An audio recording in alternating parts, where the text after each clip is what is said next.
அனைவரும் கரங்களை எழுப்பி அவருக்கு வாழ்த்து தெரிவிக்குமாறு அரங்கத்தில் இருக்கின்ற அனைவரும் கடைக்கு வந்து அவருக்கு மரியாதை செய்ய முடியாது. ஆக இருந்த இடத்திலே இருந்து அவர் கரவொலி மூலமாக நம்முடைய வாழ்த்துக்களை அன்போடு தெரிவித்துக் கொள்வோம். அண்ணாரின் ஏற்புரை 5 மணித்துளிகள் பொறுமையோடு காத்திருக்குமாறு பணிவன்போடு கேட்டுக்கொள்கிறோம்.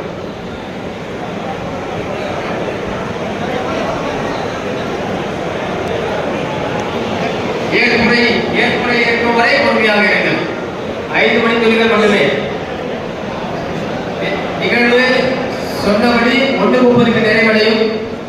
அதுவரையில் பொறுமையாக காத்திருக்க வேண்டும். ஒவ்வொரு சங்கத்தின் பேராக நாம் சொல்லும் பொழுது வந்து சிறப்பு தயவு செய்து இந்த பக்கம் ஒரு பக்கம் வந்து ஒரு பக்கம் எதுவுமே வச்சுக்கோங்க. அவர் பேசி நிறைவு பெற்ற பிறகு செஞ்சுக்குவாங்க. வேலை வலதுபுறமாக வந்து சிறப்பு செய்யுமாறு கேட்டுக்கொள்கிறோம். இடதுபுறத்தில் யாரும் வர வேண்டாம். தயவு செய்து ஒத்துழைப்பு கொடுங்கள். நிகழ்ச்சி சிறப்பாக நடந்து கொண்டிருக்கிறது. நிகழ்ச்சியை சிறப்பாக நிறைவு செய்வோம். அமைதியுடன் பொறுமையுடன் ஒத்துழைப்பு தருமாறு பணிவன்போடு கேட்டுக்கொள்கிறோம்.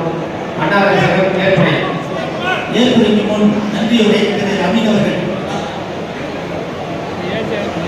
அந்த சிறப்பு கூட்டத்துக்கு அரங்கேற்று நடத்தப்பட்டது என்னுடைய மாநிலத்தில் இருக்கும் மாநில தலைவர் டாக்டர் அவர்களே மற்றும் மாநில பொதுச்செயலாளர் அவர்கள், மாநில பொதுத்துறை செயலாளர் லட்சுமி அவர்களே மற்றும் அடுத்த மண்டல மாவட்ட நிர்வாகிகள் இருக்கும் பத்திரிகை